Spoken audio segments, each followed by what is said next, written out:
Hi everyone, welcome back to the channel. I'm Mr. Wolf. Today, we're re-exploring one of the greatest mysteries of the ancient world, the fall of the Library of Alexandria. Imagine a place, a single building, that held the collective wisdom of civilization. A beacon of knowledge that shone for centuries, only to be extinguished, its light lost to the darkness of time. This is the story of the Library of Alexandria, and it's a story that still haunts us today. Let's travel back in time, over 2,000 years ago, to the shimmering city of Alexandria in Egypt. Founded by Alexander the Great, this city wasn't just a hub of trade, it was the intellectual capital of the world, and at its heart stood the Great Library.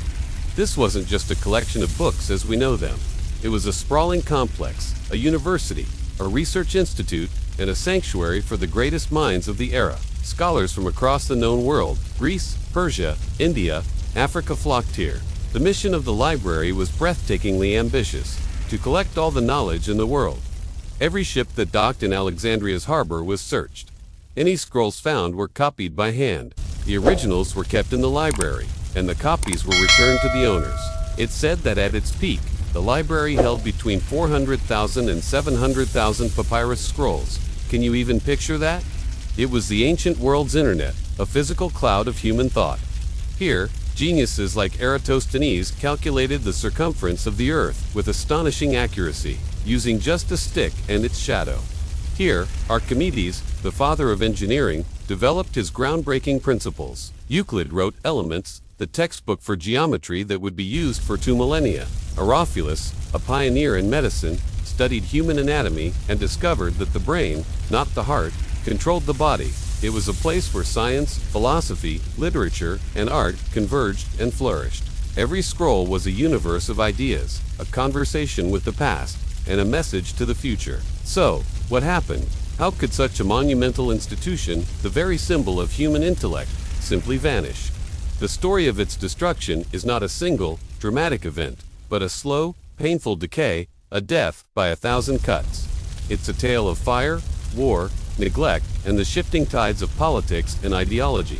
The first major blow came during Julius Caesar's civil war in 48 BC while fighting in Alexandria. Caesar set fire to enemy ships in the harbor. The flames, whipped by the wind, spread uncontrollably and reached the warehouses near the docks, where, it's believed, a significant portion of the library's scrolls were stored. While the main library building itself might have survived, this fire was a devastating loss. Imagine thousands of unique works, irreplaceable knowledge, turning to ash in a single night. That was the first wound, and it was a deep one, but the library endured, wounded but not defeated. Scholars continued their work. However, the world around it was changing. The Roman Empire, which now controlled Egypt, had its own centers of power and learning. Alexandria's influence began to wane. The funding that had sustained the library for centuries started to dry up. Neglect can be as destructive as fire. Scrolls are fragile. They need constant care, recopying, and protection from humidity and pests. Without resources, the collection began to slowly rot away. Then came the religious conflicts. As Christianity grew in power, the old pagan world, with its gods and its pagan philosophies, came under attack.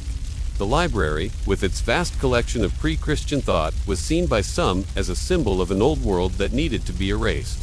In 391 AD, the Roman Emperor Theodosius I ordered the closure of all pagan temples. The Serapeum, a sister library, or later incarnation of the Great Library, was caught in this wave of zealotry. A mob, incited by the Patriarch of Alexandria, destroyed the temple, and, with it, another treasure trove of ancient scrolls. This was less an accident of war and more a deliberate act of cultural destruction. The final, definitive end is harder to pinpoint. Some later accounts blame the Arab conquest of Alexandria in 642 AD. The story goes that the conquering general asked the caliph what to do with the books. The reply was chilling. If what is written in them agrees with the Quran, they are not required. If it disagrees, they are not desired. Destroy them. According to the legend, the scrolls were used as fuel for the city's bathhouses, and it took 6 months to burn them all. Most modern historians, however, view this story as a later fabrication, a piece of propaganda. By the 7th century, the Great Library, as it once was, had likely long ceased to exist.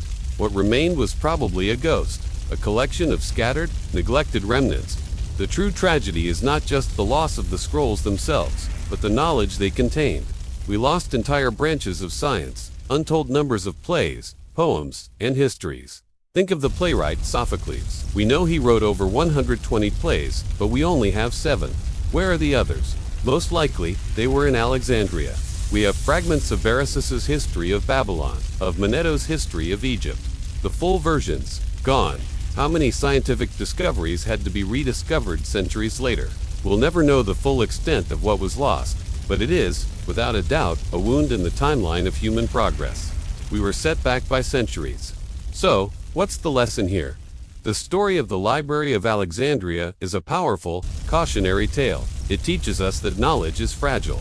It's not enough to create it. We must actively preserve it, protect it, and share it. It warns us about the dangers of dogma, of closing our minds to ideas that are different from our own. When we let fear, ideology, or neglect triumph over curiosity and open inquiry, we risk burning our own libraries. In a way, the internet is the modern Library of Alexandria. It holds a staggering amount of human knowledge, but it's also vulnerable to misinformation, to censorship, to the simple act of a server being turned off. The spirit of the great library lives on, not in a single building, but in every library, every university, every museum, and in each one of us who seeks to learn and understand the world. We are its inheritors, and we are its guardians. The flame of knowledge was once extinguished. It's our collective responsibility to ensure it never goes out again. Thank you so much for joining me on this journey into the past. It's a somber story, but one I think we all need to hear. What do you think is the biggest lesson from the fall of the Library of Alexandria? Let me know in the comments below. If you enjoyed this video and want to explore more stories from history, please hit that like button, and don't forget to subscribe and turn on notifications so you don't miss our next adventure. Thanks for watching, and I'll see you in the next one.